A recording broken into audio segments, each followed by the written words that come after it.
All right, good morning. Welcome back, everyone. I got my regular guest on for Fridays. I got Emily Lopez. So, morning, Emily. Hey, how's it going? Good, good. So, yeah, we're having a difficult time coming up with a topic for this week. So, we're gonna kind of focus though, and because Emily was busy, she was working in the food truck. All her reels, and I said, you know what, this would be a great topic talking about kind of like the hustle culture and how to possibly balance things, work, life, business, relationship, right? So, what's your thoughts on that, Emily? So I think you first have to decide, what do you want? Because I talk to a lot of people that ask me, how do you do it? How are you? Because I look at my day and I really go, I don't know if you've ever heard the quote, you're not going nearly as hard as you think you are. And I really think I could fit more into my day if I was a little bit more efficient.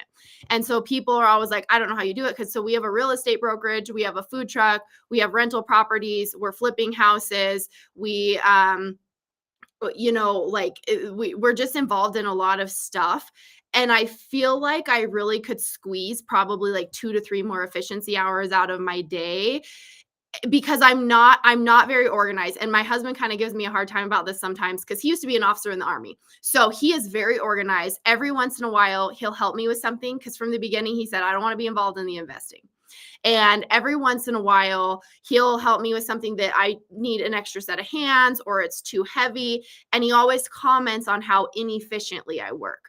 And so he's like, if you would streamline this a little bit more, you really could get more done. You're working hard, but you're not working efficiently.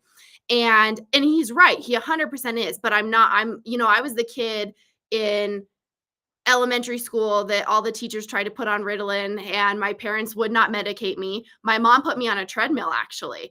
And so one thing I've always done when I had stressful situations coming up is to make sure to exercise. Like if I'm going to get on a long flight, I make sure to do a run before. Like I got to drain myself. And so I think partially like my superpower is unmedicated ADHD, but I do think I probably could organize a little bit more. So I think I could be more efficient than I am. And I think if you've ever have you ever worked at a job where they make you block out your time? And I probably not as a firefighter, but before that, where they're like, "What are you doing each hour of the day?" and had to write it down and submit it. Have you ever done that? No. I used to be a juvenile probation agent for the county, and I don't know why, I don't know if they were trying to get another position or they thought we needed one or didn't, or I don't know what the purpose was, but my boss had us write down every hour kind of what we were doing for our time throughout the day for like a week. And so I've done that before for myself, just loosely on my phone. And you realize how much time you're wasting, even if it's like driving across town to go to Home Depot, or that's the one for me. My husband, he gets our Home Depot receipts to his email because we get a military discount. And he's like, "You went to Home Depot 7 times today. What is wrong with you? Like, how can you not be more organized than you are?" And so, yeah, I think part of it's organization. Like, do you feel like you're very efficient I know your investments are out of town, but do you feel like you're pretty organized or do you feel like there's some efficiency struggles for you? I think there's always some struggles, right? Like you're saying, you always think you can do more, or there's better systems you can put in place. But I think talking about superpowers and things, so mine is always that I kind of just roll with things. So it's easy for me to just kind of let the day go, do things this, what. But I do struggle with, and maybe it's because I am putting out a lot of content out there now, is that I do get a lot of messages from people, and I feel like they're supporting me, so I need to reply to them and answer their question or try to help them out. So that's where I'm trying to find this balance still yet is, I'm getting more questions from people, and it's just trying to fit that into what else I'm trying to do. And that's the hardest part for me right now. But as far as, I think part of it is because I'm lazy. I'm kind of like Dion. So that's where the efficiency comes in, though. But the only struggle I have too is that because I'm on social media, I get caught up in trying to find ideas while I'm looking on social media, like what, like how we're trying to figure out this topic. and then I get caught up looking at other reels and content, and I kind of drift off, and then like you're saying, it wastes time somewhat, right? So I could be doing more, but I think it's just my personality does keep me kind of balanced to some extent. Do you think one thing I would recommend, just as far as the content piece, is when you I'm gonna open up this chat just so when people show up, we have it. So when you get questions, and I know you do a lot of group stuff, like conversations with people and facilitating, but it would be probably just you. But instead of sending a message response, making a quick video response, and that becomes a reel, and then you can tag them in it and they're getting their response, or send it to them if it's a private question and they don't want it to know it's there specifically. But then you're pumping out more content and you're also addressing all the questions, because as you get more subscribers, that's going to be an easier way to kill two birds with one stone. Absolutely, I should do that. But I'm falling behind too because we're doing so many live streams that I'm falling behind even like grabbing shorts from those. I got to figure out. I might just have to outsource it at some point. I never want to do that, but that's just something I may have to start doing. But at least But for your answer, that could be really informal. Hey, I got here's a topic. Here's, film it, bam, put it in CapCut with the AI where it puts the text on for you. Make sure it's right, because a lot of times mine are like, that's not the word I said, and I see that all the time on Instagram. People don't edit it and just post it. do It you does. actually edit that? I make sure that the words are right because obviously I talk Oh, fast. I don't A even, lot I of don't times I'm even bother like, with not that. the words that came out of my mouth. I don't even bother with that. Yeah. That's too. But tuning in is Brady Morgan. That is the individual from the other day that tuned into some of the live streams. He is, or she, could be she, but is in Wyoming. Brady, where are you at in Wyoming? J- Jeff, Jeff, who joined us last week, says, "Listen to Emily telling you how to be efficient." Baby, I'm Well, trying to get better. Well, yeah, like I said, that the topic came up also because I'm always amazed because every time Emily, I know like you're always doing the DIY stuff. Seems like in the daytime, and probably your brokerage. I'm assuming. Like the other day, you're had open house or showing a listing, I believe, and then I see your reels and everything come out. It's usually late at night for me, so I know you're up putting out the content. And then like yesterday, it was like, oh, I'm working at the food truck helping my husband, right? So that's how I was like, oh man, how does she balance all of these things? So that's where this topic kind of started from. So I think you have to decide what life you want. So that's first of all it. I know people who want to have kids. They want to have a family, on the weekend, phones off, something like that, right? We were talking about this before we came on camera. I do not have kids. I do not want kids. Watch, I'll be the person that, like, I have a friend, and her and her husband did not want kids, and she got pregnant at 44. And when she told us, I was like, congratulations, sorry. Like, I mean, I was like, what? She had to tell us because I worked for her at the time, but it was like, it was such a shock. And so who knows? But that's definitely not our intention to have kids. And so I do not have kids. I don't have kids' activities. Everything is business based. My husband jokes about our house. He's like, it's not a home, it's an office. It's like our base of operations. And so I think that people have different priorities, and there's people that want to have days off on the weekend. I'm not giving something up that I want. Like, if you don't like onions, you just don't eat onions. And you're not like, man, I'm really missing out because I don't have onions sometimes. I don't really need days off. Like, my husband works and he'll have certain days that are his days off, and he kind of has his things that he enjoys doing. But for me, I don't enjoy a day off. I think maybe I even lean, like, when I finish a project and I'm waiting to start a next project as far as a renovation, I'm not saying depressed, but I get kind of like, if I don't have something to do every day, I definitely get less upbeat. So my spirit and my personality is one that needs to be busy. I don't thrive off of rest. I don't like, if I had $25 million, I would still be flipping houses because it's like my fishing on the weekend. I like renovating homes. And so I think you have to be honest about yourself about what you want, because I'm not missing out by being as busy as I am. And that's not for everybody. Brady is saying near Jackson Hole, Okay, Idaho border. cool. Yeah. So yeah, he's also mentioned there are some powerful AI tools that can be used for shorts from long form. Yep. So I use like Opus clips, caption. So they do help. They do. make things a lot easier. But like, well, for Emily, it goes an extra level, right? She's editing whatever words come out, right? That so it's the correct words. I just once it puts it out, I use it. But there's still like for like these, if I put this long form in, the faces still sometimes aren't aligned in the editing, so I gotta fix that. And then, like I try to showcase my guests more, so I try to edit it to where you guys are on the camera more when I'm editing the reels. So it's still it does make it easier, but it's also still some work that I have to put in to get it out. I've never been able to get Opus Clip. I mean, I everyone always says that. Every time I use one, and for the DIY content, maybe it's because the logistical order makes more sense. Mm, But every time ever I have tried to put something in there, the result is so stupid. It makes zero sense.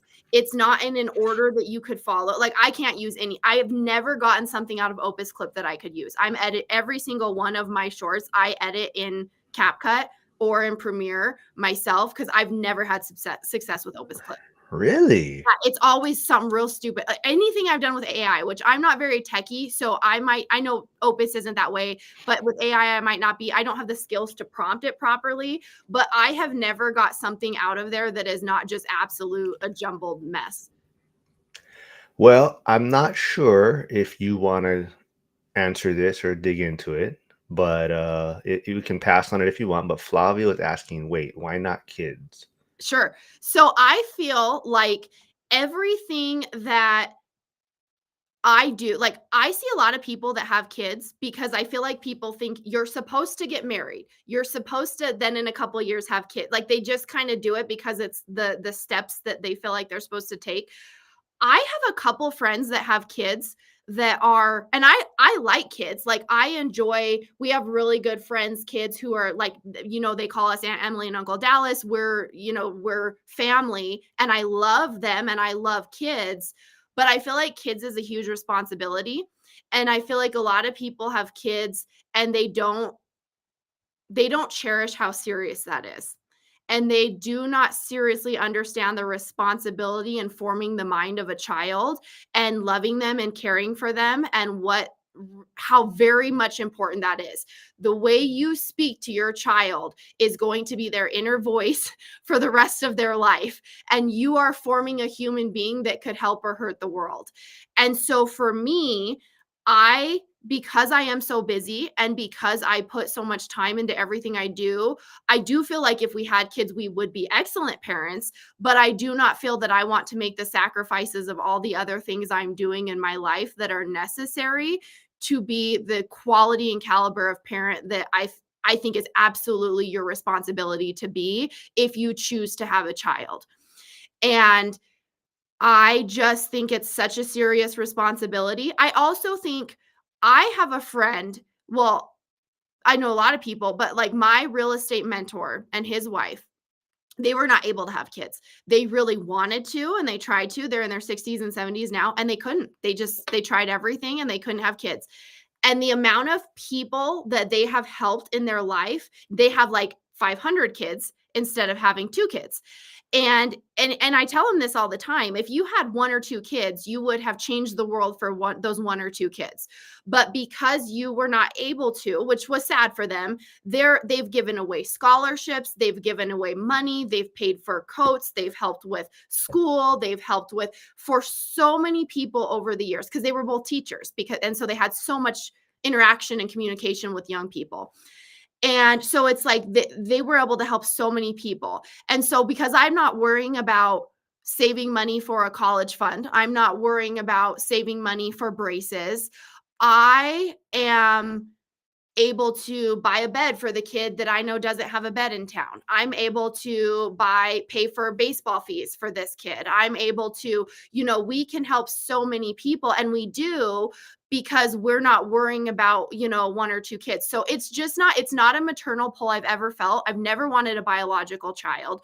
I'm around toxic stuff all the time, renovating old houses. So to me, like the adoption's the only option. And I would be open to adoption if the right opportunity came, but we're also getting to a point where we're aging out of it. I'm 35, my husband's 40. So the decision would have to be made at a certain point, but it's just not a pull I've ever had. I love kids and I help kids in my community, but I don't want to make the sacrifices necessary to have a baby and a toddler? I feel like you've been asked this question many times. So I live in a very Mormon community. I'm not LDS, but there's a lot of Mormons here, and they like to have a lot of kids. So I get this question all the time. That's what I got that feeling. Flavio was just saying it will change your life. It's a feeling that you can't describe having kids. It gets the home warm. Yeah, I mean, I think one thing. While we kind of veer a little bit off the balance and then hustle culture, but would you say? I mean, I know you said you never you didn't really want, not that you don't want kids, but No, I don't. okay. But I saw a reel recently that said, like, people probably shouldn't have kids until they're financially free, right? So a lot of people, maybe they go to college, they get a degree, they start working, and then they have children, right? And now the money portion of things kind of gets put on the back burner, right? It's like you're saying, you're saving for a college fund, possibly trying to buy a home, and now you're focusing on all these things, and then when the kid leaves the home at 18, now you're like scrambling to plan for your retirement. So it's almost like you should get all that financial stability first and then have a child. I don't know. I saw a reel on that recently.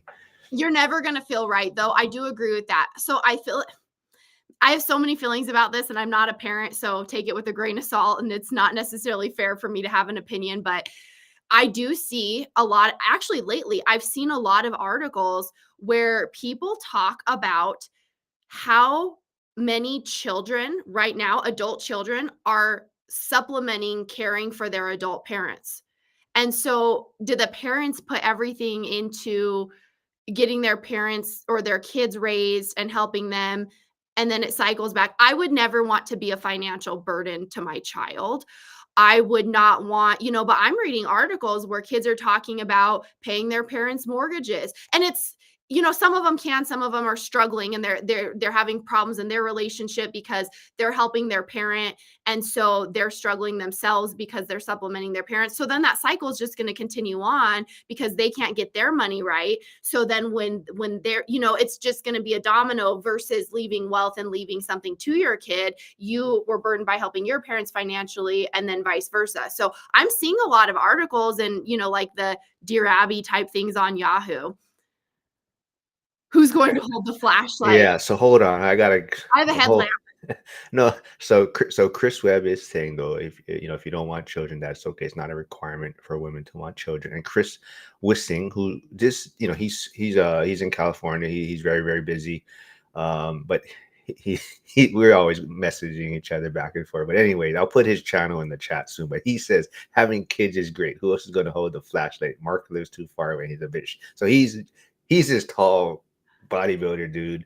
And when if everyone meets me in person in Vegas, they're gonna always be from the Roadhouse movie. I thought you were bigger.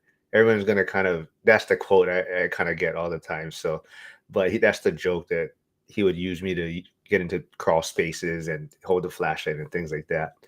But I do see Trisha tuning in. Good morning, Trisha. I saw her quite a bit on a bunch of calls yesterday. But yeah, I think it's an important thing you kind of mentioned too, like supporting aging parents. And what you just said was kind of what Dion always talks about. He didn't want to be a burden on his children, and that's kind of why this path to financial freedom got started for him.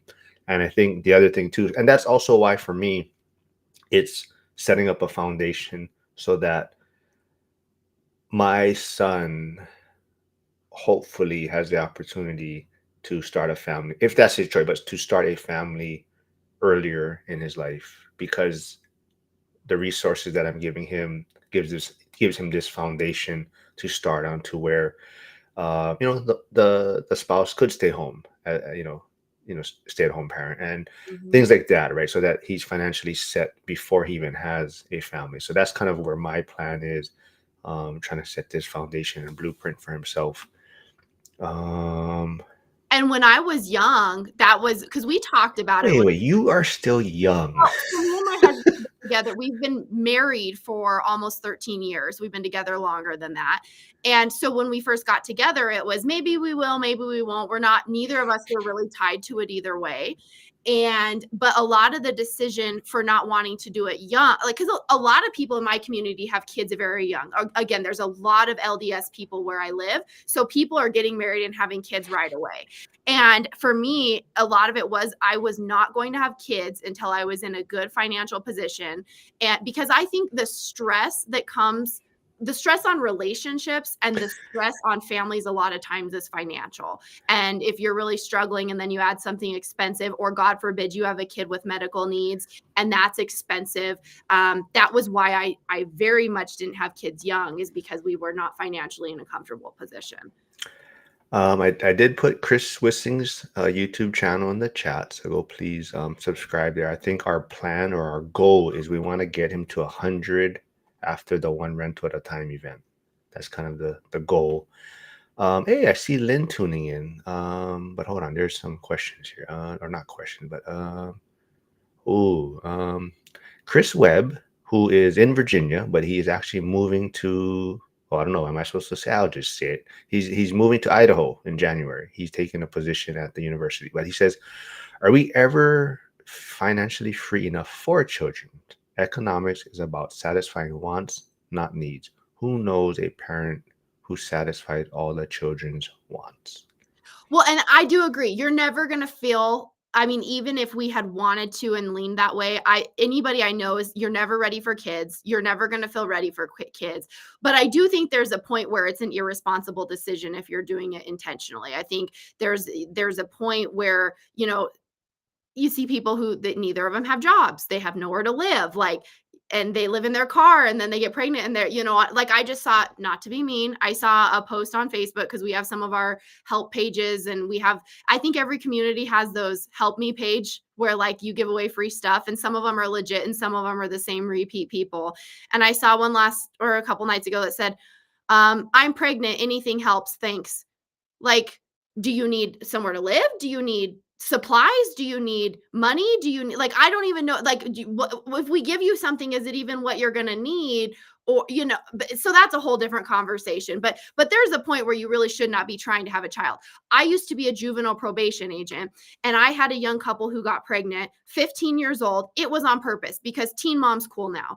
And she was just like, we love each other. She got pregnant, had a miscarriage. So then she wanted to be pregnant and got pregnant intentionally again. And then he terminated rights because he didn't want to be a dad when they broke up. Like, not the time. So I do want to say, like, there is a point, but, like, we have this culture with teen mom and all this stuff where kids think it's cool to get pregnant when you're 15. So I do want to put that caveat. I never judge anybody, but that's dumb. Um, Charles says, I sounded like you right before I had a daughter. Can't stop giggling. Accidental landlord. Steve says, my wife and I love the Dink lifestyle. Have you ever heard of Dink? Yes. Yep. Dual income, no kids, for anybody that doesn't know what that is. But isn't there an addition to it? Dual income, no kids with a dog. I think Oh, it's Dink something. I'm Dink. with a dog and two cats. Yeah. So someone else. So Chris Webb does have a page for his cat on Instagram. Oh, So that's why he's saying something I'll to have to go cat. Yes. find it. We have two black cats. I don't know. They're not. Yeah. Chris, well, I forget was it Bat Cat? Bats, I forget the name of his Instagram page for his cat, but I'll go find it later. Brady Morgan is saying, never a perfect time to have kids, but I wouldn't trade being a parent for anything. The most positive life-changing thing I've ever done. Yeah, that's kind of the sentiment I have is say I think I was like you, Emma. I never, I wouldn't say I never wanted kids. It's just kind of it was like if it happened, it happened. And it happened when I was 40, so I was definitely on the older side of things, but I would never change it. And I think it's actually made me grow quite a bit as an individual, and definitely you look at things differently. I'll say it. I was probably selfish in a sense, younger, but now you really look at things a lot differently. I think if we had kids, we would. I'm not trying to be a pompous, but I think we would be excellent parents because we know how serious, we don't do anything halfway, and we know how serious of a responsibility. I think, like you said, we would prioritize immediately. We would, it's not about you if you choose to have kids. But I think because we know how serious it is, I don't want to make those changes. Gosh, if it happened, I mean, obviously I'm taking steps to prevent it, but I'm also married. So if it but I just it's just not something we would intentionally do. But Dallas would be such we actually have a friend. So we have a friend that worked in our real estate brokerage. She's since moved and she has her own real estate brokerage in Iowa now. But when she and her husband had their son, her husband was a state trooper. We had the real estate brokerage, but my husband was doing property management. It was before we had the food truck. And it was during that 2020 to 2024 period where real estate was crazy. So he took care of her son all the time. And he's great because he's so chill and calm and he just doesn't get, he doesn't, they're crying, it's okay. He doesn't get escalated. He'd carry that baby and like ruck with him when he wanted to go exercise or whatever. Like he would be an excellent parent, but just because you can doesn't mean you should. So not for us. Chris Webb is saying, yeah, it's Batcat US or Batcat Us, I believe, is his Instagram handle for his page for his cat. I'm writing it. I do see, hey, Invest to Wealth is here. Hey, John Litz, Deconstructing Dreams is here. He's in Reno, Nevada. He's got a lot of landlord issues going on, so hopefully he's figuring that out. A lot of plumbing issues came up recently, so he's trying to work through that. Lynn is saying, Dink here, 2 cats, 1 dog, and happy as a clam. Us too, 2 cats, 1 dog. Is that the theme? All right. Hey, That's what Jay. this one's called, 2 cats, 1 dog. Don't. All right, moving on. Alex, the accidental investor says, good morning, all. I choose 1 child and then got remarried and got 2 extra. I've got a 15-year-old up for adoption if anyone is interested. Yeah, hey, you know what? Jason is saying should need a license to have a child, have a kid. Yeah, I mean, I definitely think, people have to realize that finances, I mean, I don't want to, say it needs to be in place, but it definitely makes raising a child easier. And it's expensive having a child, right? And both parents have to be working and out of the home. I mean, that's unfortunately, that I think that's where a lot of problems arise, right? When both parents are working and who's raising the child and things like that. So definitely, so that's part, like I said, that's part of my plan. And hopefully I'm able to help my son be a little more financially stable, so that if he does have a family or have a child, then he's able, if that's the choice, one parent can stay home and things like that, right? Just provide more. Flavio is asking, Emily, what do you think about the future without humans? I think he's talking about decreasing population if don't stake up. Understand Flavio's thought process very well, I think. So sorry, I was reading Flavio's comment and then another comment popped up in the chat. If anyone's wondering, go take a look over there. So I think that there's a lot of people having a lot of kids that should not be having a lot of kids. Everyone always tells me this because everyone's always trying to convince me to have kids because people think it's their business. And so I can't even tell you. I had this lady, I was at a house the other day. This realtor was having a broker's open house, but the homeowner wanted to be there. And somehow she asked me about kids and then told me how it was wrong that I wasn't having kids and I have no fulfillment in my life. Like this lady I don't even know. But so I think there's a lot of people that are having kids that they're not taking care of. And that's very evident to me every Christmas with all the donations you do. And there's people that can't. And then there's people that are, my friend does a program called Shop with a Cop. She's very involved with. I don't know if they have that in every community, but people donate and you go to Walmart and a cop takes you around. You have up to a certain amount of money and the kid gets to pick out Christmas presents. And it's also a positive experience with law enforcement. And what happened was they had to start taking all the tags off of everything because the parents were signing their kids up for Shop with a Cop. And then they were taking the stuff back to Walmart and their kids were not getting the gifts and they were returning it with money and then going and using that money to purchase whatever you think they would be purchasing that with. So I feel like there are a lot of people having a lot of children and neglecting their needs. And there's always kids that need resources. So me having 1 or 2 children does not help whatever is going on with the population decrease. There's plenty of people not using birth control. And so I'm not worried about the population, and my resources can go to helping those kids instead of the kids that I would have. So that's my 2 cents.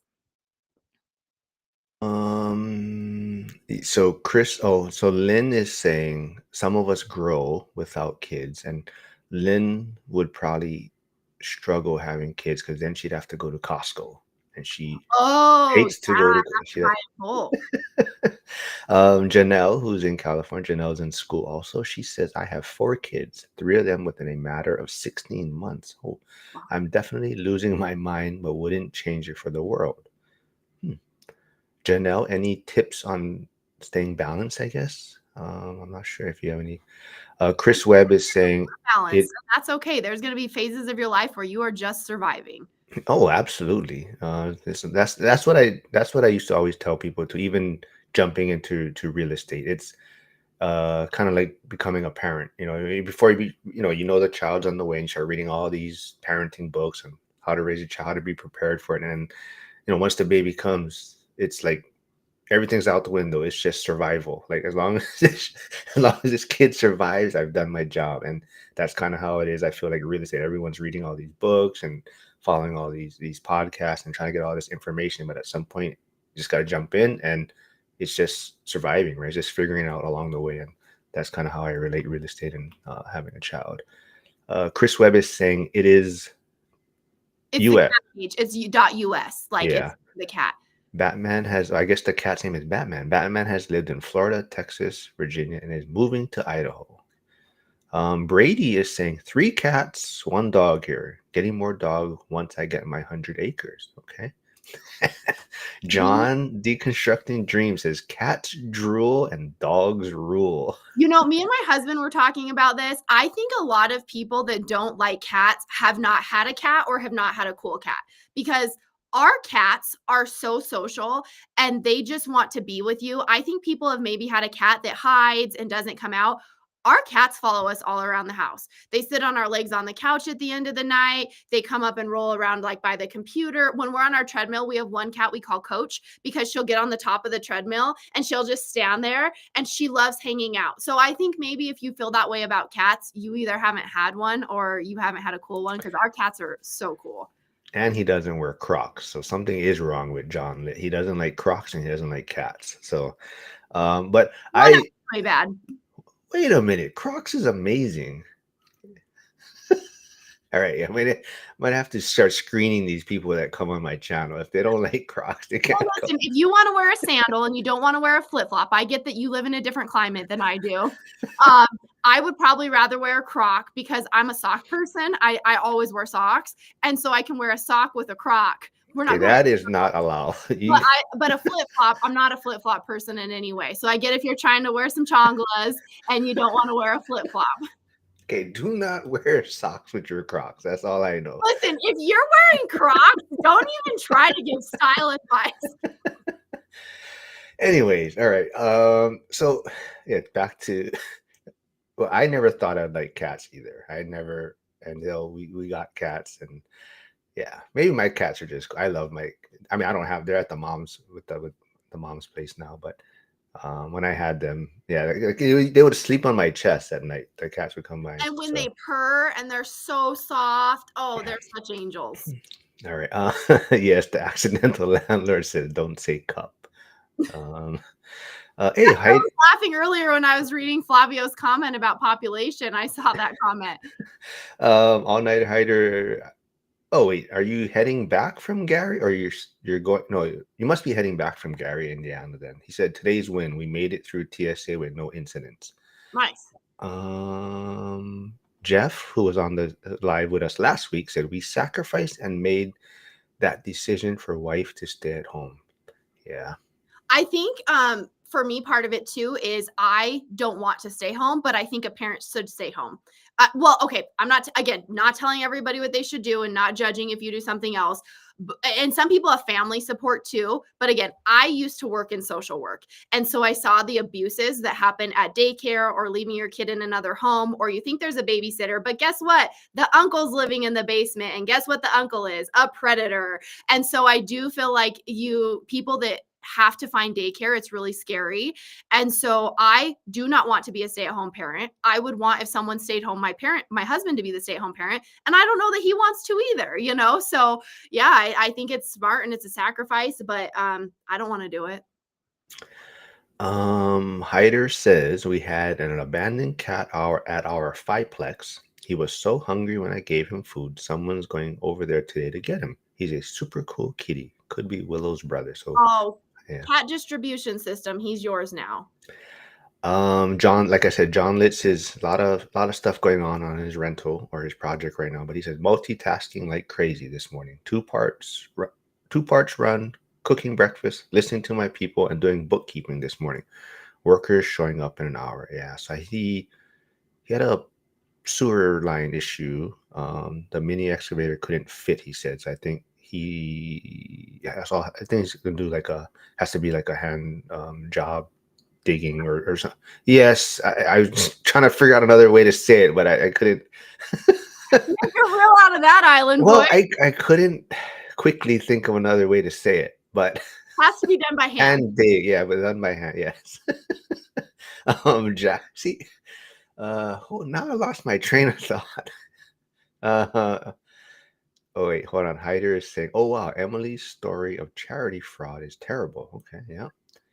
Hey, Jack is here. Jack is also gonna do some work on one of my rentals, minor stuff today, just basically changing out an aerator that the tenants, I guess, can't do. Let's see. Yay, Costco, yep. Oh, deconstructing dreams says everyone wants to see the baby pics. Why don't they want to see the house pics? So he Agreed. has a cool Airbnb in Reno. So Uh-huh. he has it all themed out, and yeah, so everyone got to go check. I'll put his YouTube channel in the chat right after this. But he was using the VR goggles before to do like a mirror. Like he had his, but that's how he was following the design. Oh, Yes, interesting. yeah. But I'll say it. He's old, so he's old, but he was trying to figure out. So it's super cool that he was trying to do it. But he said at first, like he was knocking over paint cans and all kinds of stuff. Chris Wissing, 2 boys, 1 cat, 1 dog. Chris Webb. Yeah, Batman is like a dog, Chris Webb says. John Litt says, I'm allergic to cats. They make my throat close so I can't breathe. I would live on Um, Benadryl. I love cats. They're what fulfills me since I don't have children. um, Flavio's asking, Emily, what I'm worried is all your property in the future. So he said, add me to your will. Oh, Brady, you sound like John Litz. He says, you lost me on Crocs. I wear boots. Well, Yes, John. Brady's the one in Wyoming though, right? So I mean, you have a very limited amount of time that's not snow anyway. So we are wearing boots a lot of the year. Nah, I get it. So yeah, John Litz always gives me shit. He goes, I wear work boots. I don't wear that sandal crap. I mean, uh, I like a work boot with a steel toe because, like, if you're carrying something really heavy, you know how sometimes you don't want to put it down on the ground all the way because you got to lift it up, just get your fingers under it. If you have a steel toe, you can rest it on the toe and then you can still reach under and grab, like if you're carrying something really heavy. So I love a steel toe boot for almost anything. Like, I even got a work boot. Brent sent me some boots once and they were really nice, but they weren't steel toe. And so I had to get another steel toe set because I rest so much stuff on my toes. yeah, I mean, I have steel toe at the firehouse, but there was a study saying how bad it is for you though, like your knees, your hips, your back. So I think a lot of guys are trying to push not having to work the boots if we're in the station, pretty much, Oh, or something like that. There's this study saying, oh, because we're required to wear it whatever 8 hours a day or during our shift, that's where a lot of the hip, back, knee injuries are coming from. Something like that. I don't know. But anyways, one of the things I read is that when people start to have issues with their hips, one of the things you can do, and I don't know why, like I'm obviously not a science person, but I don't know what the correlation is, but walking backwards on a treadmill, because like when I do a lot of incline on a treadmill, your hips start to get sore. So a lot of what I've read is if you walk, you have to put it slower so you don't fall. But if you walk backwards on a treadmill on an incline, it helps your knees and your hips a lot. So I've started incorporating a lot of that and to try to balance out the hip stuff as I age. yeah, if you want to definitely strengthen up your knees and legs, I would follow this knees over toes guy on social media. But he talks about that walking basically backward on incline and things like that. So I'm gonna check out Batcat USA and Knees Over Toes on Yep. Instagram when we get off of here. And John Deconstructing Dreams says Emily just went up in my opinion, tenfold. No Crocs, boots all the way. Let's see. Chris Wissing, socks with Crocs. Sam I am. Brady Morgan, we built an online business for my wife so she could stay home with our son after he was born. Yeah, it's a smart thing to do. Hey, Andy's here from Ohio. Andy's he's over the winter already. He said he was dealing with some frozen or what preparing. I forget what he messaged me yesterday, but he's over the winter already. I forget what the weather was like in Ohio. Good morning, Marlon RE, who's in Colorado, says good morning. I'm allergic to cats, but have one. Huh, interesting. I would too. If I was allergic, I would just drug myself up and keep my cats. So yes, Wednesdays is usually my kind of wacky live streams, but so Jeff is reminding us today is Friday, not Wednesday. Okay, back on topic, work-life balance. So, Yes.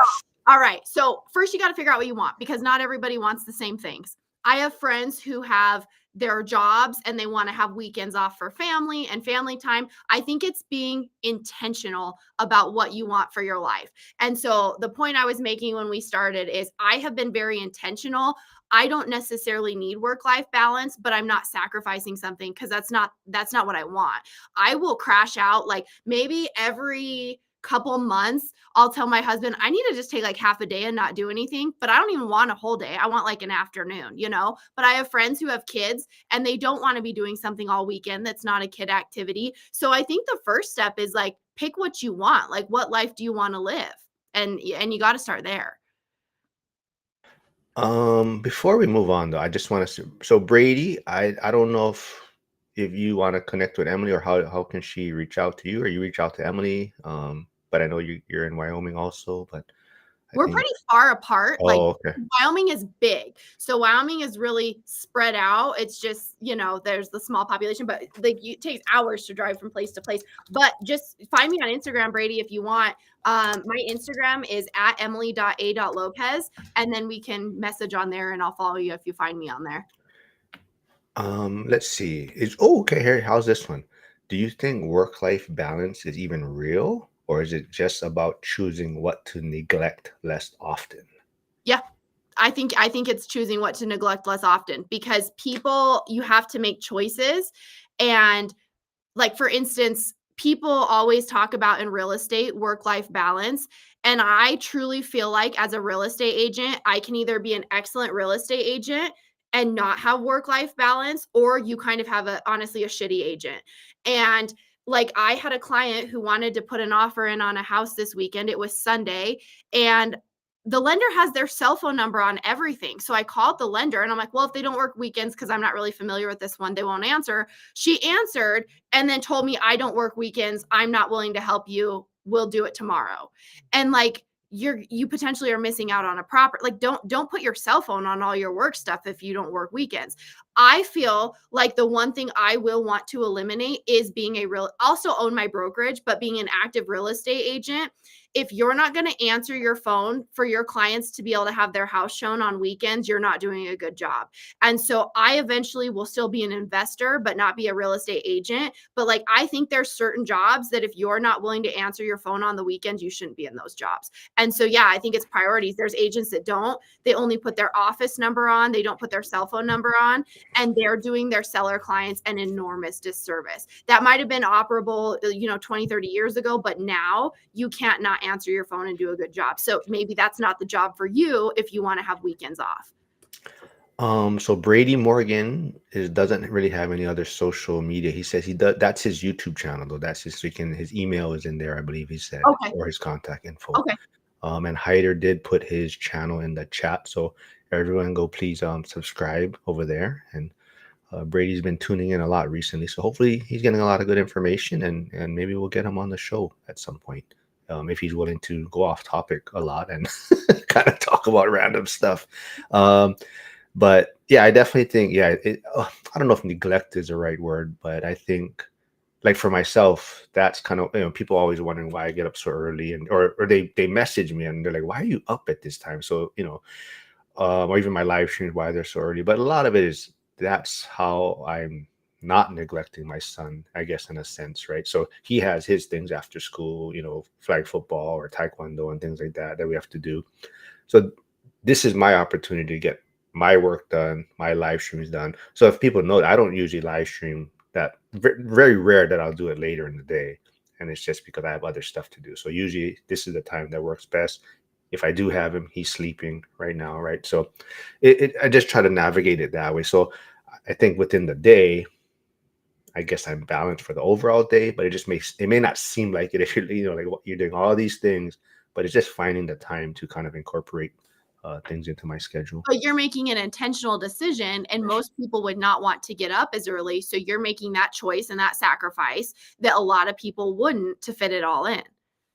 Yes, but then so I guess in a way I know it's not probably the best for my health, right? Like, so it's a slight trade-off now to get to a point because once he graduates or whatnot, and then I have more free time in a sense, then I mean so I do work out early. That's why I get up early too to work out, but I have probably lessened the amount of workout when I started doing all this type of stuff. But I'll probably get back to that. So like even like Zuber, right? He is more focused on his health kick now, but he's already reached that financial freedom point. So Yes. it's easier for him to focus on this other part of his life, right? But I also feel like you don't want to neglect it all the way too, because I always see this. It seems like once somebody gets wealthy, and I feel like 5, 10 years ago, you really saw this on social media. All these people that were really well off financially, they had made their investments, whether it was real estate or they sold a business or whatever. And then they're like on all their health kicks about their cold plunges. But it's like when you finally hit financial freedom, you were overweight and you're unhealthy, and now you're taking it seriously. It's like, you see all those things and they're like, here's my morning routine as a millionaire. Like, yeah, because now you're good, right? And don't neglect, keep a baseline, right? Like maybe you're not training for an ultra marathon, but you're running 3 miles a couple days a week, right? Or you're fitting something in. Don't neglect it to where you're so far gone, or maybe you have a lot of health issues by the time you can. But there's also times where, like 2 years ago, I ran an ultra marathon, but this year I would not have had time to train because I was literally running hours a day. And so I cycle, I can't do that forever. When I'm flipping a house, I'm not training for an ultra marathon, but maybe in a lull between houses, I need to fill my time and keep busy. So then I train for something like that. You can't have that millionaire routine when you're trying to build something. I just think people see those routines and it's like, that's not what made them wealthy. Hustling and struggling and sacrificing made them wealthy. Janelle is saying, been in survival mode for 6 years. Now that the twins are in school full time, I do checklists and work out to keep my sanity. Being a stay-at-home mom wouldn't be possible without our rentals. Yeah. Yep. Hey, Harrison's here. What's up, man? He's in Virginia. He just got back from Japan. Um, John Litt says, been on call 24/7 for over 20 years. No idea what balance is. I just want to do what I can to make tomorrow better. So I do want to touch on. So John Litz is very every time when he sees like out of state investors or topics on that, he's always kind of in that. Man, I don't know how you can do that. Because he's very hands on and. A lot of times he's doing the work because he feels people don't do it the way he wants it done. But that's kind of why you are actually looking to possibly invest out of state, right? Because you are doing a lot of work for yourself in your area, and you're finding that maybe not necessarily slowing you down, but it's just putting so much on your plate, right? Yeah, I think I'm just again being inefficient, and if I do everything, I can only move so quickly. But what I'm trying to do now, and I've kind of thought about this because I've been researching some different areas and talking to people in different areas, is because I'm cautious. I'm a cautious investor. I've grown very slowly. I have pretty low debt to income or debt to, equity ratios on my properties. I'm not like some of the streams I've seen where people are talking about like 80/20, 90/10 leverage and pulling money out. Like, no. And so I thought, as I'm seeing the risks of investing somewhere else or my fears, and then I'm like, wow, I'm a lot less scared to be more aggressive here than to start somewhere else. And so I'm like, do I create my systems here? Like, I actually have hired a couple people to do some work and I have some helpers. So I'm taking those baby steps of maybe that's not quite how I want it, but it's okay. It's not wrong. It's just maybe I wouldn't have patched that wall the same way, or I wouldn't have done that corner the same way, but it's fine. So I'm starting by being a little bit more courageous here and doing some of the things I would have to do somewhere else, where I still can check on it. I still can be boots on the ground. I still can do part of the renovation, and then seeing if I want to go somewhere else, or if I can build something here more aggressive where I'm hiring things out, which I wouldn't have done before. But it's like, wow, this is less scary than doing it there. So I'm not sure where my transition is, but I'm definitely taking some steps to be quicker, hopefully, by hiring things out here. Brady says he makes more content in the winter when work slows down, so I should have more videos out soon, especially once my book is published.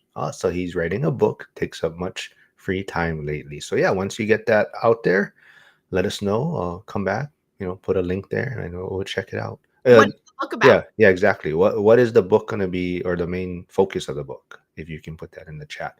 Flavio is asking, because I always tease Flavio that he doesn't pay attention, but he is asking, are you and your husband going to Vegas? Yes. Yep. We'll be there. We bought our tickets already. Yes. So yeah, and if people haven't heard, if you are waiting, I would make the decision soon. If you're going to go, because I believe Zuber said on our recording yesterday that he is going to be ending ticket sales January 15th, I believe, because that way he knows the head count ahead of time, so he can plan for the food, so he's not wasting money ordering food when people don't show up. So if you're on the sidelines thinking about it, I would decide on it quickly and make your decision soon. And I believe there's I think he said 80 tickets, or less than 80 tickets, somewhere around there. So pick up your tickets soon. Marlon RE says, in sports and life, if you want to achieve greatness, you have to be a bit of a psychopath. Do what others are not willing. Mike Tyson running at 2 a.m. Michael Jordan hating everyone for no reason. He had a reason to hate him because he was working the hardest and no one else was working. Okay, what is the book? Does anybody know? Because you're talking about Michael Jordan. I'm about to go off. I'm excited about this. Okay, what's the book that was the trainer for Michael Jordan? That he only trained Yeah, until what he the heck's his retired? name? Is it called On Winning, or is it something else? That book. Grove? No, what's his name again? I Grover? forget.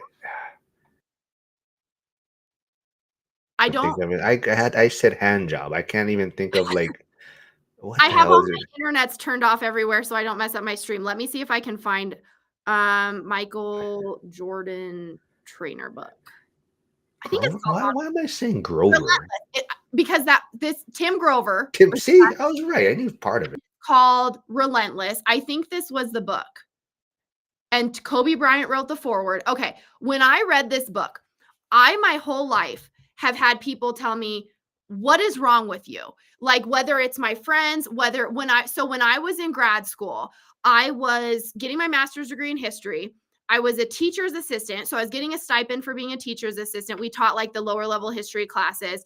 I was a bartender, I was a waitress, and I was coming home on the long holidays to work for like in the trailer park for my real estate mentor and maintenance and repairs and stuff.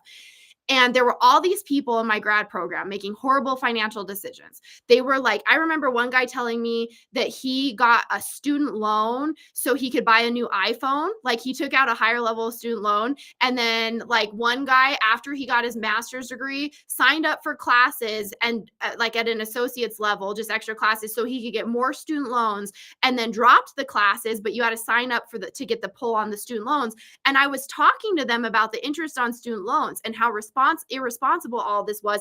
And they would make fun of me because there's like, when is enough enough? Because I had 3 jobs. And I was like, because I don't want to get out of school and have all this debt and be in a horrible situation. And when I work and I buy, people are like, when's enough enough? Why are you working so much? Why are you doing so much? And I read this book, And it made me feel like I wasn't a psychopath.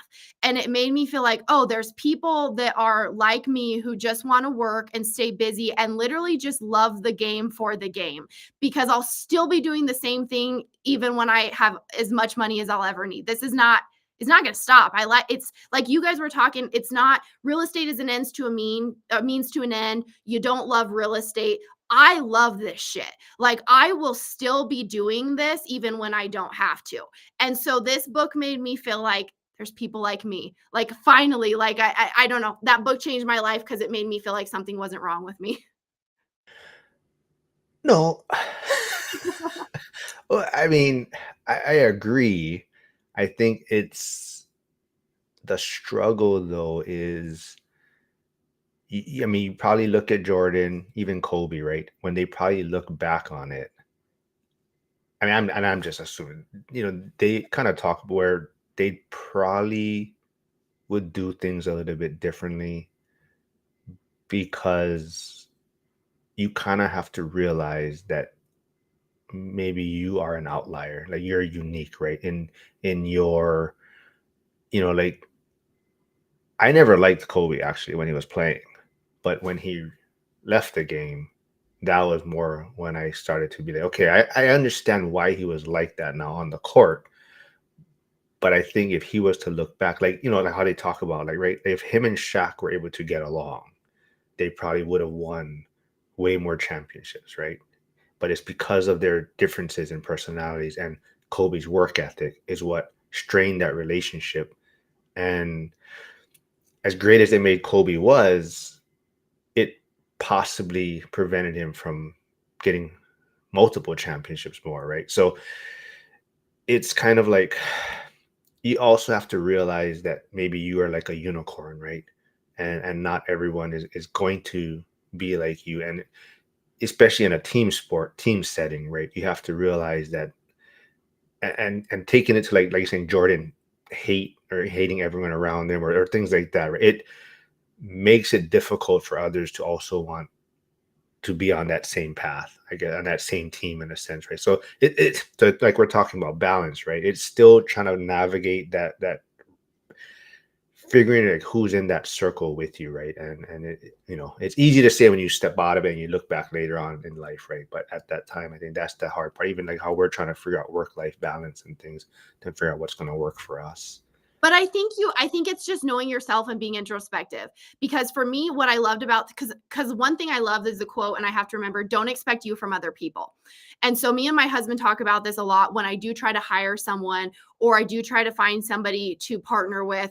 And I have never met somebody. And again, I do think someone commented a little bit of psychopath. I do think I'm not like like I don't have a conscience, but like as far as like I do think I have unmedicated ADHD, and that's part of why, like, I had a friend talking about medication and I was like, what if I'm lazy if I take medicine? Like, I think whatever's going on up here is productive for me. So I'm not expecting other people to operate in like I've never met somebody that works like I work. I just had like in person. I mean, so and people are always like, what's wrong with you? Why are you doing this? Like even like family members, I like my uncle was like, what, why are you doing this? Like, do you just want to be rich? Like I was like, yeah, like I want to know when I'm done. Cause there's a point where I'm not going to be able to do what I'm doing. There's an age, there's a physical bodiness where I cannot do anymore. And I want to make sure that my work is done by then. Like I'll still work, but I want to make sure I'm set up. And so just reading this book, what I liked is just realizing there's other people that operate like this because I've never met one.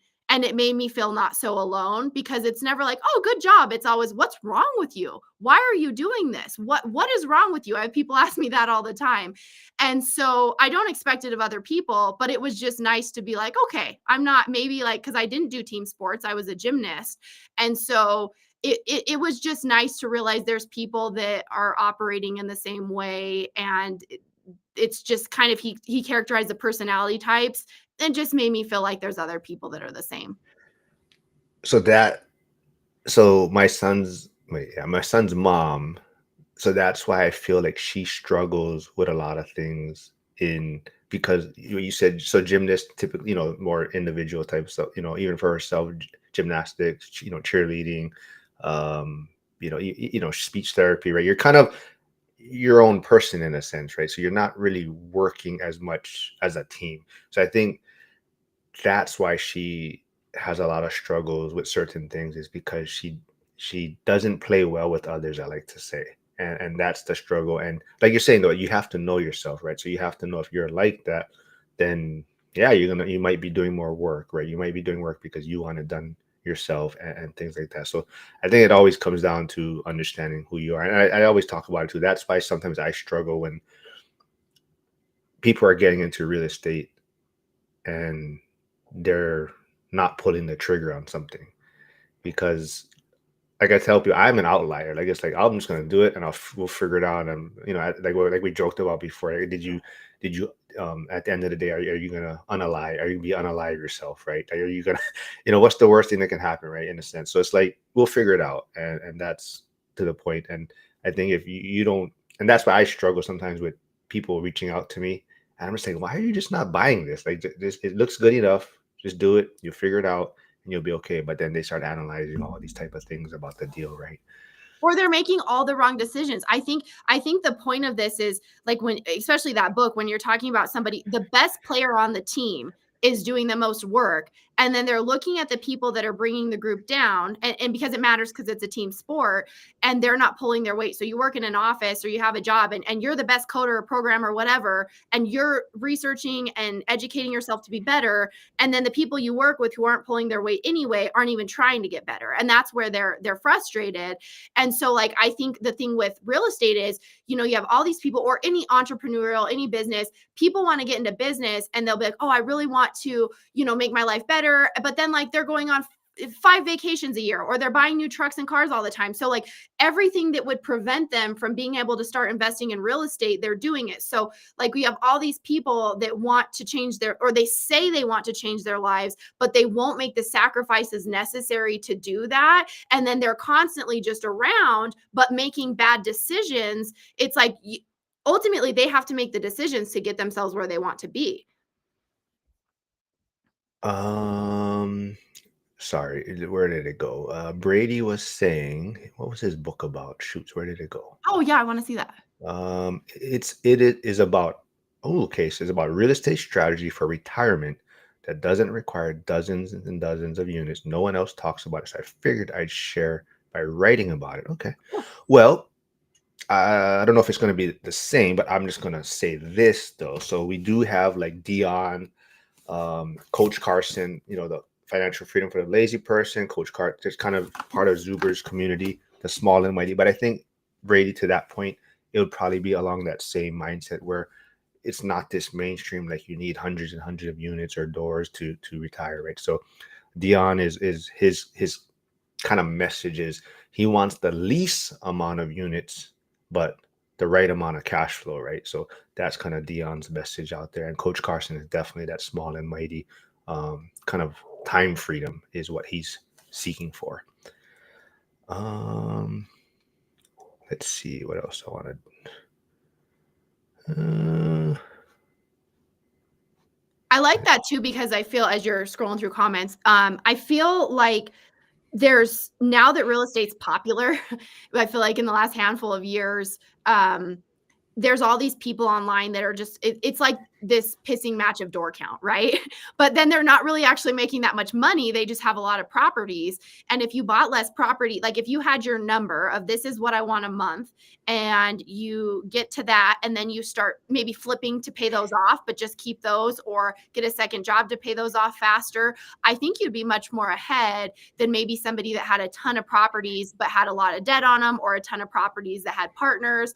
I think people just feel like, because they want to be like the people they see online, they push further than they would actually need to. So I like this, Brady. I think you can get a lot farther if you're just tactical and maybe smaller. so Brady is just saying, yeah, Coach Carson, all right, he watches, but nobody knows the strategy he's writing about. Oh, Oh, okay. cool. Well, He let us says, know. I've looked everywhere to see if anyone does it. Or see, now you've piqued everyone's interest. So now, like Jeff says, Brady, put me on your list for a book. All right. What's So, your ETA for it coming out, Brady? good question. Let's see. There was one from Flavio. He said something about your hobbies, Emily, I believe. Where did it go? Shoots. Where did it go? Flavio was asking, oh, here, what is the hobby that you enjoy? Seems like you work a lot. And I think Brady was, oh, you do an marathon. So that was amazing. But Flavio's asking, what is the hobby that you enjoy? I literally like renovating houses. So my mentor, he's, retired. Well, he's retired, right? But him and his wife, they just bought another house to renovate. They just are, now that they're retired, they do it on their own schedule. If they want to work till 3, like when I started, I had to get it done. So I'd work till 3 in the morning, right? They'll work till 3 in the afternoon. They'll go get a snow cone. But they're still renovating houses because it's fun and that's what he likes to do. So that's my goal, is to do it slower. But I like renovating houses. I said earlier, it's like if you go fishing on the weekend, I like renovating a house. I really enjoy doing that stuff. So there may be a point where I get to them and I make them fancier and maybe don't worry about the return as much and just kind of do it for fun. But I like construction. That's really what I enjoy. And I like hiking. I do a lot of hiking. I like to run, but I really just enjoy construction. I see Lead Pray Huddle here. So, morning, Nick. I'll be live streaming with Coach Nick tomorrow at 9 a.m. Pacific. He's going to be my weekly Bitcoin wrap up individual. So, he kind of wants to do like a weekly wrap up, how Zuber does one with TY. So, that's what we're going to be working on. John, Deconstructing Dreams, says he gets the same things, gets weird looks when others are talking about the game they watched, the video game they played, the party they went to, and all I have to tell them is about his real estate. That's Uh, why you got to find real estate friends online, because everybody around you is sick of hearing about it. so that's kind of what Zuber said. That was his one big takeaway from the Bigger Pockets event that he went and he spoke at. He was there, and one of the biggest questions that he would always get from people that were attending the event was like, they don't have friends, or how do they make friends? Like, maybe they're a little bit older, they're jumping into this real estate, but it's kind of like there's no friends for them. And that's kind of why his school community, he's very passionate about, and he feels that's going to kind of be like his legacy. Like, people are going to remember him for this school community that he's put together. Because it is lonely, don't you think? I mean, if you have this passion about something and nobody around you cares about it, what's the laughing? I'll get to Charles's or comment after. He Oh, says I'm pushing him to buying a helicopter for his wife. oh, geez. He needs a helicopter community. Well, so I didn't even Jim, the grumpy contractor, is the one that started this whole helicopter thing, and it just took off. And now every time and his wife carries around, it's the helicopter joke that he has to buy her a helicopter. Um, oh, so Brady says he's finishing off review of the final draft now, and then self-publish, hoping by the new year, maybe even Christmas. Oh, very cool. Well, let us know. Put like a link in school. Is he allowed to do that? Can he put a link in there? Like, so if we want to go buy it or pre-order it, we can. He should be able to. I I know some believe so. places have rules about like self-promotion, so I didn't know Oh, I if don't he's care. allowed to put a link in school. Yeah, if you want, put a link. Oh, you know what? Now that Jeff commented, I did skip over a question from earlier. I forgot. He was asking if you wanted to help him with a home inspection, I believe, but he's commenting again. Said, Emily, do you want to do a live stream providing feedback on a housing inspection? Yeah, will you email it to me? Let me, Mark, I'm gonna put my email in the private chat. I don't care if you post it, it's fine. Oh, And then if he emails it to me, we can just go over it live. You can put it public, I don't care. let's see. There is their email. And regionally, I will say there may be some things I'm not familiar with, because I know there's different building materials in different areas, but I'll look at it however I can. Brady Morgan says construction and hiking. That's my life. Snowmobiling in the winter. Nice. Chris, it's not because of realist now. Just Chris says no one at my office ever wants to talk to me. People, yeah, no, It's it's hard to find people. It's like if you loved something that wasn't common for everybody else, you have the conversation and then their like eyes are just glazing over. Well, I'll tell Chris it's for different reasons. They don't want to speak with him, probably. John Litt says I got asked about hobbies as well. They don't understand that creating something beautiful from a crappy house is so satisfying. I feel like an artist at times. And the value of trades, I mean, people that really care about their trade, because it used to be, you know, everyone would joke about their dad or their grandpa. They drive by and be like, I built that house. I worked on that house. I like people aren't that pride's not there anymore and people don't care. But like true craftsmen, those arts are dying. That's why I have the DIY channel on YouTube, because we don't like our building trades program that used to be at our high school is gone now. They used to build a house every year and sell it. It's gone. The program is not there. And there's not a place, unless you have a family member or someone that's going to teach you, for people that want to learn trades to learn them. And it is an art. I mean, some like tile work and good tile work and finish work. And, you know, I am so passionate about it. I mean, I used to watch This Old House growing up and all that type of stuff. And people just they don't have access to that. Brady says, I've been telling my wife for years I will buy a helicopter one day. I don't know if she knows how serious I am. I feel like if you've been telling her for years, how serious are you? I'm giving you a hard time. He says, office people are boring. I only lasted 5 years in the corporate life. Charles is at the airport right now. Hyder says, that's exactly what I'm running into in Gary, the regional construction learning curve. Ice is not a consideration in San Diego, as in frozen water. Yeah. Yeah. I don't know. I don't know if you anything else you want to. I know we kind of veered off topic a little bit. I think it all kind of related though, just balancing. Um, well, maybe we'll wrap it up with. Okay, I mean, I don't know how your husband Dallas feels. I've never, but maybe how do you communicate to your spouse when real estate investing starts stealing your time, your headspace, or your patience?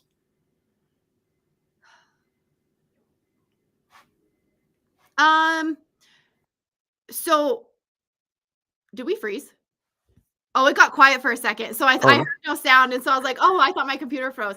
No, so sometimes, because I know he doesn't care about real estate and he doesn't care about our investment stuff, but he knows I care about it. So he'll listen to me talk about it, or sometimes I'll ask his opinion, not so much on like a renovation, but more on interpersonal stuff. So dealing with a tenant or how to handle it, because he has a lot of more people skills than I do. But no, and as far as time, we I personally think one of the best things you can learn in marriage, and everyone's different, do what works for you, is you don't have to do everything together. I feel like people feel like if I love to golf, I need to get my wife to love to golf. Or if I love to play soccer, I need to get my husband to love to play soccer. And we got to do everything together, and we got to be holding hands skipping down a field. Like, there are things that I do that he does not want to do. And there are things that he does that I do not want to do. And if I felt like, for instance, like my husband, he's really into, like, he likes to shoot and get good at shooting and target shooting and all that type of stuff. And like, I'll go sometimes, but he has people he goes and does that with and enjoys. I don't have to go 2 or 3 times a week with him to do that. You know, I'm proficient with a gun, but like, I don't have the time to do that. If I want to be renovating a property till 9 or 10 at night, and he knows I'm going to do that, we have plans. Like, sometimes we're going to try to have dinner together. Sometimes this project needs to be done in a week and I'm going to be gone till 2 a.m. You know, like, it's just communicating. And if your partner is okay with that. But from the beginning, he knew that I was going to be investing in real estate, and I knew that he didn't want to be a part of that. So I think anything is hyper communication versus trying to force somebody to be passionate about something they don't want to be passionate about. Like, I know, like, my husband, he plays video games sometimes. My parents didn't let me play video games when I was a kid. And so, like, even the dexterity, like, I've tried as a teenager growing up, I always end up like in a corner looking at the ceiling, running into a wall. I'm not about to take the time it would take me to develop those motor skills, because I don't care. And he doesn't try to make me care, you know? And so don't try to make someone do stuff they don't want to do. That's my 2 cents. And don't try to make me do something I don't want to do. All right, but do you listen to J-pop? Yes. That's an inside joke everywhere. But um, I guess we'll wrap it up with this one. And John is saying, Emily, I watched your latest video last night. Half the commenters were doomers. I thought it was good info. So what was that video John is talking about? Well, honestly, lately, like the last couple of videos I've done have been on the real estate channel, not the DIY channel, have been people just talking about, I don't think you understand how much risk you're taking on. People are going to lose everything, leveraging risk. The market's going to crash. My last video was I was talking about how I feel like we're in a great standoff right now. And this is my perspective as a real estate broker, seeing how buyers and sellers are interacting with each other. I Wait, don't wait, think wait, it's wait, you got to start with the what? These are my opinions based on nothing. these are my opinions based on nothing. These are my opinions based on working with clients, sellers, and buyers on a daily basis right now in this market. And I don't feel like it's a crash because sellers are not there's a couple sellers I've seen who are going they're in forbearance or they're in a tight spot, but most sellers they don't have to sell because they have low payments, they have low interest rates, and so they could reduce their prices, but they don't want to because they have the expectation of the prices that they were seeing a couple years ago. So it's not a crash because they're not losing their houses. They're not forced to sell. They could rent. A lot of these people will just hold on and keep paying their payments. And buyers are like, the market should be adjusting, but it's not adjusting as quickly as I want to. So we could pay that price. Like they qualify, but I'm not willing to pay that price because I think it's going to go down. And so we're seeing this standoff, and the people that are willing to give, like I've seen, like I have a house under contract. The sellers just disclosed, hey, I have the buyer. The sellers disclosed, we're in a forbearance, we're very motivated, things are tight, and then we got a deal done because they were sharing and adjusting for what they needed.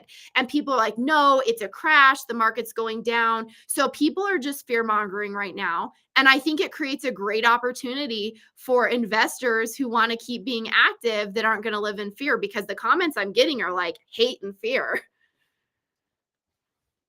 Jeff said he sent you an email with, I guess, the inspection. And hey, Tiffany's here. She says, Emily, so true. So, Tiffany, I will put both of Emily's YouTube channels in the chat. So, if you haven't subscribed there, please go subscribe there. And yeah, I think that's a great place to wrap it up. Any final words you want to say to anyone, I guess, before we end it for this week? I just think I kind of just said this. I think there's a lot of opportunity, and I think there's going to continue to be, because buyers are waiting because they think it's going to go down more. So a lot of people are unrealistic about how much they think it's going to go down. And some sellers are starting to realize as they have more days on the market, like I'm buying stuff not that just popped on, but I'm watching things. And like the last one I'm under contract to buy for the year, I watched it go down, and just kind of not sell. And I think these sometimes sellers, when they want a lot, if you go in on the first day and offer under, they're not going to take it. And now you've offended them. So if you come back later, your name on a contract is a sore spot in their mouth. And so if you just wait and watch and then come in once they have longer days on the market and they're starting to panic a little bit, they're going to be more likely to accept a reasonable offer. So I just think there's a lot of opportunity right now because of the fear. I think it's softening, but it's not a crash. I do not think it's a crash. I think it's just a melt. And so I just think there's a lot of opportunity right now if you're smart and you're getting things at the right price and you're buying long term. So I think it's a good time if you're watching. All right, everyone. Thanks for tuning in. I will just finish up with, I think, we kind of talked about balance, finding your community. But yeah, I'll leave it at that. Like Zuber talked about, right? Finding kind of your community, your circle. And I think that's going to help with your balance, right? If you're feeling stressed out there, if you're feeling you have a lot on your plate, I think that's why if you find people that are in this same path as you, you're going to realize that this is kind of normal in a Yeah. sense, right? And you're going to, like, I think, like you said too, and John touched on it, even Chris, like, you talk to other people and they just have this blank look on their face, or they don't they don't want to talk to you after that. But when you find these communities, it's like it's easy to jump on these calls and feel like, all right, there's nothing, I'm just doing what everyone else is kind of doing in a sense, right? So definitely, join the school community, find your tribe, find your people, tune into these live streams. I always try to keep it light, kind of joke around. But thanks for tuning in, everyone. I'll see you folks tomorrow, 7 p.m. Pacific. No, 9 p.m. Pacific. I'll be with Coach Nick, my Bitcoin weekly wrap up. And I'll be back with Emily Friday next week also. So thanks, everyone. Have a See great you start to guys. your weekend.